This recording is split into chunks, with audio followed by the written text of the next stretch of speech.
Josh, you use a lot of these vaccines. Tell us what they do and what your experience has been. Sure. Let me segue and say that Steve was a little too modest when he answered one of your questions, but I'm allowed to brag for him. In fact, he's my boss, so I probably should brag for him. But, Ken, when you ask him in 1970s, 1980s at Harvard, Stephen's already thinking about how the immune system can cure cancer, why so many years to finally get breakthroughs. But Stephen was an exception. I mean, he was not quite a lone voice in the storm of many other approaches, chemotherapy, surgery, radiation therapy. But people like Stephen and Ralph Steinman and this kind of small select group of people were pushing the idea of the immune system killing cancer cells in the 80s, 90s. I don't want to go back too far and make it look...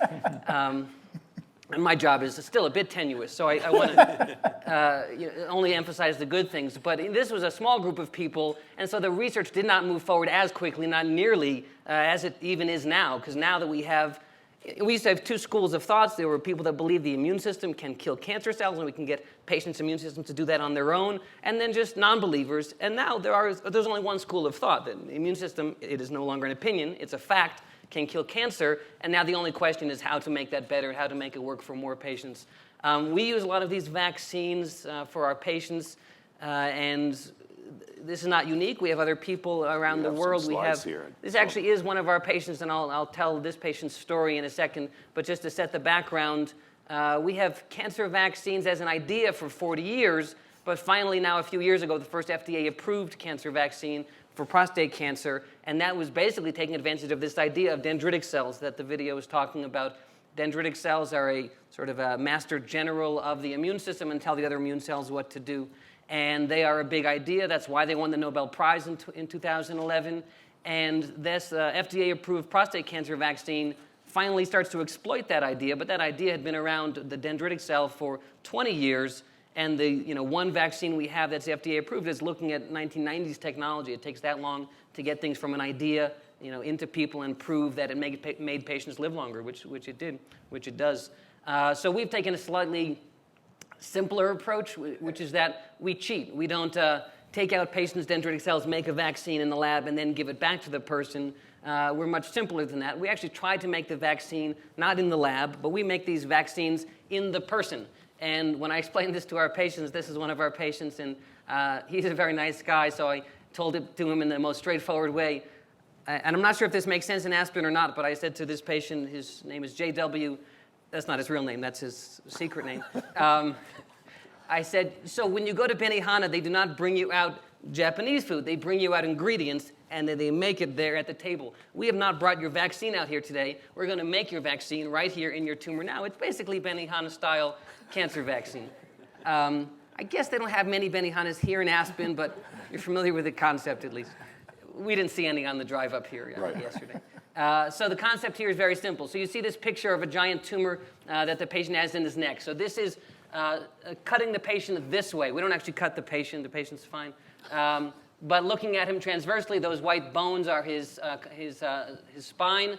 And you see on the left side, he's got a big white pipe there. That is his jugular vein going up to his head and draining blood. On the right side, you don't see that. He's got a big green circle instead because he has a big giant tumor that is obstructing his right jugular vein. So you only see a vein on one side and not on the other. And that's not how it's supposed to be. Luckily, we have a spoiler, which is on the left panel, which is you can see things work out well for this patient. So we treated him with this type of vaccine where we actually make the vaccine in a patient's tumor. We call it a vaccine made at the site, an in situ vaccine. And this patient got an in situ vaccine treated to a far away tumor, a tumor in his groin. And they told me not to say groin at a breakfast meeting, so I hope my job is to, okay. So we treated him to this faraway site, and you see tumors all across his body, including these big tumors in his neck, melting away. And now you see on the left panel there that he has jugular veins on both sides of his neck, as he's supposed to. So we actually teach the immune system. This is the same patient, also with big tumors in the top of his pelvis. Again, we didn't inject these tumors. We injected a faraway tumor and made a vaccine out of that one that we injected, and I'll tell you the one-liner of how we do it. And we taught the immune system at that site to hate his cancer, and the immune system goes systemically and gets rid of tumor everywhere. The idea is very simple. I mean, people are a little bit confused when we tell them we're going to treat one site and then the immune system is going to go everywhere to eliminate all the cancers. But that's not surprising. When you get a flu vaccine in your shoulder, you're not just protected from shoulder flu, you're protected from flu. And you don't have to see people with the flu and ask them to only cough into your shoulder. You are systemically protected from flu, and it's the same concept here. So what we do, and again, it's a fairly simple idea. We're basically trying to trick the patient's immune system into thinking that this cancer is like an infection, because we know the immune system can get rid of strep throat and pneumonia quite well. So we try to trick the immune system into thinking this is like that. This is like a viral infection by injecting immune stimulants directly into the tumor. And this idea is actually not a brand new idea. We put a new spin to it, which we think is important to exploit those dendritic cells that won the Nobel Prize.